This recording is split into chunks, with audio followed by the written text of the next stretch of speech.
barwaaqada dalkeen iyo badda dheerarkeediyo xebta baaxadeediyo webiyaal ballaarweyn oo bundooyinka hoostoodiyo beeraha dhex marayoon biyahoodu go-ayn oo babayga iyo cambaha midba barbar ka baxayo intay kor ugu ballaadheen isisooyan baarko ay babanayaan dushiisiyo in kaleoo ka badan oo bilic iyo barwaaqa ayaa boqorkeenna siiyo rabi noogu deeqee bulsho yahay baraaruga bartamaha dalkeenna oo barqadii bariisadu la soo baxday onkod iyo balxa aad u wacanoo barrimada dushoodiiyo balaagaha ku raago biyodhigay balliyada boholuhu ay buuxaan meel kastaoo bannaanayd bilqan tahay xaraadiyo dhirtu ay bixisa baar oo rabadhuucu buuxiyo in kaloo ka badan oo bilic iyo barwaaqa ayaa boqorkeenna siiyo rabbi noogu deeqe bulshayahay baraarug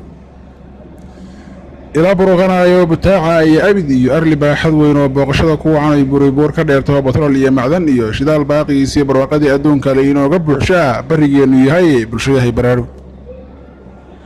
bulsho yahay dhammaanteen inaan ka baxnaa dalkeennoon ku baaba'na tahriib oon ku dhammaana badahoo barkeen xabsiya gala oo badda meelka hoos iyo lagu xidha bullaacdo miyaan barbaare ka doorbidna dhulkeennii bulsho yahay dhammaanteen inta aan baraarugna annagoon isboobayn annagoon isbeer jirin annagoon isbakhlogoyn annagoon isbaabi'in aan falana beeraheennoon la soo baxna dalgeennoon rabbigeenna barinaya naga xidha